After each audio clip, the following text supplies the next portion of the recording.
Halo semua, perkenalkan nama saya Fani Rahmawati dengan NIM 21 2020 088. Saya di sini akan mempresentasikan tugas dari mata kuliah Komunikasi dan Bisnis.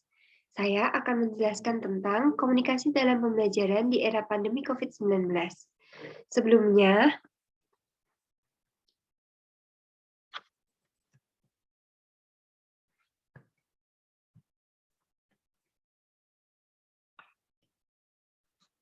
saya akan membahas terlebih dahulu apa itu pengertian dari komunikasi. Komunikasi adalah secara etimologis berasal dari dua kata dalam bahasa Latin, yaitu kam yang artinya dengan atau bersama dengan, serta umus yang artinya satu.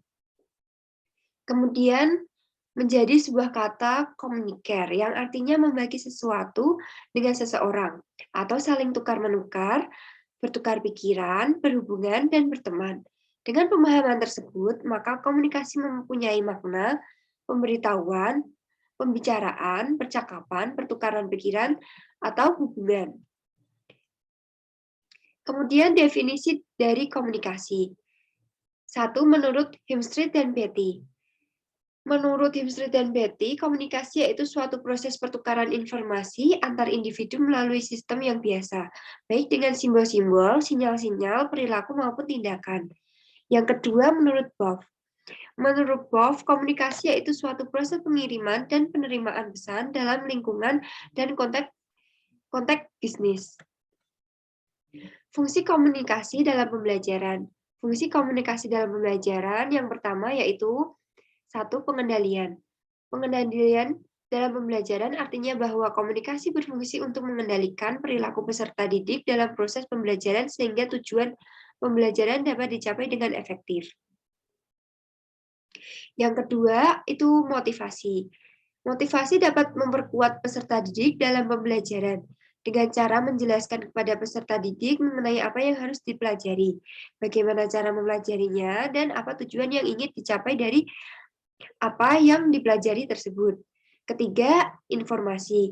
Informasi komunikasi dapat memberikan informasi yang diperlukan oleh guru dan peserta didik dalam proses pembelajaran, sehingga proses pembelajaran dapat berlangsung secara optimal. Yang keempat, pendidikan.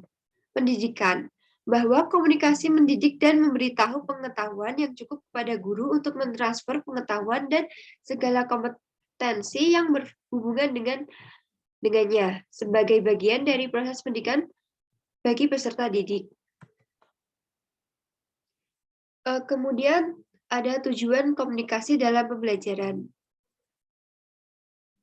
Tujuan komunikasi dalam pembelajaran yang pertama yaitu satu, menciptakan pengertian yang sama terhadap setiap pesan dan lambang yang disampaikan oleh guru kepada peserta didik. Kedua, merangsang pemikiran peserta didik untuk memikirkan pesan dan rangsangan yang ia terima dari guru. Ketiga, melakukan suatu tindakan yang selaras dengan pesan yang diterima peserta didik. Model komunikasi dalam pembelajaran. Model merupakan representasi yang bersifat sistematis dari suatu objek atau peristiwa. Oleh karena itu, komunikasi adalah suatu proses, maka yang dimodelkan adalah suatu peristiwa. Proses komunikasi yang pertama menurut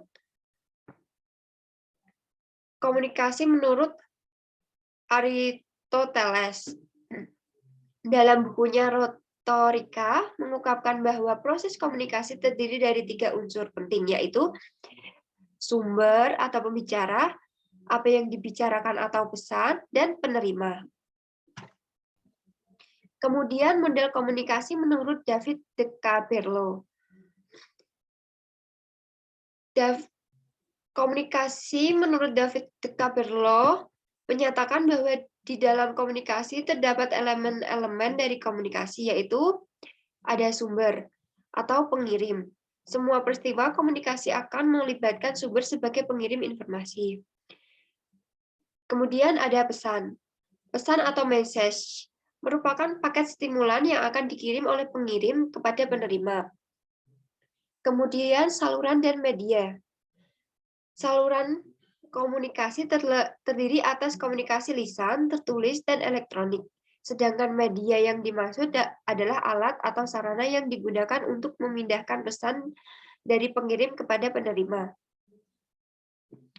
Kemudian penerima. Penerima adalah pihak yang menjadi sasaran pesan yang dikirim oleh pengirim atau sumber. Umpan balik atau feedback.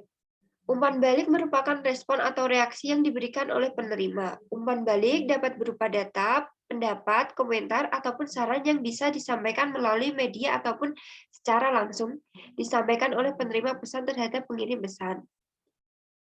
Kemudian ada efek. Efek merupakan pengaruh perbedaan antara apa yang dipikirkan, dirasakan, dan dilakukan oleh penerima sebelum dan sesudah menerima pesan. Kemudian lingkungan. Lingkungan adalah faktor-faktor tertentu yang dapat mempengaruhi jalannya proses komunikasi. Lingkungan dapat berupa 1. Lingkungan fisik, misalnya letak geografis dan jarak.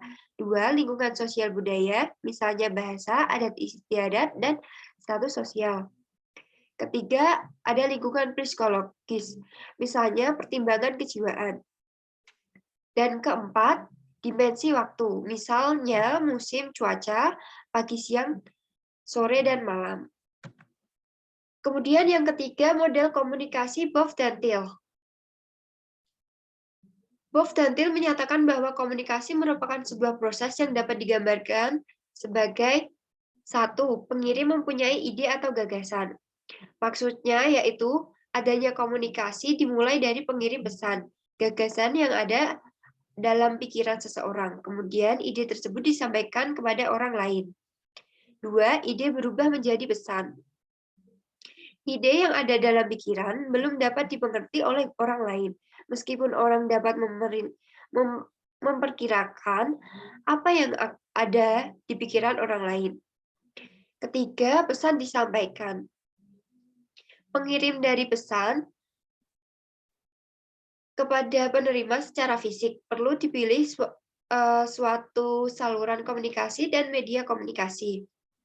Keempat, penerima mendapat pesan.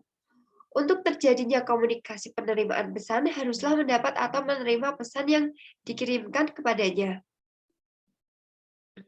Kelima, penerimaan pesan bereaksi dan mengirimkan umpan balik. Ketika pesan sudah diterjemahkan sehingga penerima pesan mengerti pesan menurut kerangka pikiran, maka penerima pesan akan memberikan reaksi dengan berbagai cara. Selanjutnya, bentuk komunikasi pembelajaran. Komunikasi pembelajaran dibedakan menjadi 2, yaitu komunikasi verbal dan komunikasi nonverbal. Komunikasi verbal adalah komunikasi berupa komunikasi di mana pesan disampaikan secara lisan atau tertulis menggunakan suatu bahasa. Bahasa didefinisikan sebagai seperangkat kata yang disusun secara terstruktur sehingga menjadi kalimat yang mengandung arti. Komunikasi verbal tidak hanya menyangkut komunikasi lisan atau oral communication, berbicara dan mendengar, tetapi juga komunikasi tertulis atau written communication, menulis dan membaca. Kemudian yang kedua adalah komunikasi nonverbal. Komunikasi nonverbal merupakan bentuk komunikasi yang paling dasar dari komunikasi. Secara sederhana, komunikasi nonverbal dapat didefinisikan sebagai komunikasi tanpa kata-kata. Nah, komunikasi nonverbal juga dipahami sebagai kumpulan isyarat, gerak tubuh, intonasi suara, sikap, dan sebagainya, yang memungkinkan seseorang untuk berkomunikasi tanpa kata-kata. Komunikasi nonverbal juga sering disebut sebagai bahasa isyarat atau bahasa diam. Kemudian proses komunikasi dalam pembelajaran di masa COVID-19. Komunikasi dalam pembelajaran daring di masa pandemi COVID-19 pasti memiliki tujuan, di mana tujuan tersebut dinyatakan dengan pesan yang harus disampaikan. Pesan itu dikodekan atau diolah dan diteruskan melalui sejumlah saluran ke penerima. yang menerjemahkan ulang pesan yang dimulai oleh pengirim. Nah, jadi kesimpulan dari presentasi saya adalah komunikasi dalam pembelajaran di era pandemi COVID-19 ini sangatlah berpengaruh bagi generasi dan era sekarang. Karena dengan komunikasi dalam pembelajaran sangatlah dibutuhkan dan tentu juga harus memperhatikan etika-etika yang ada.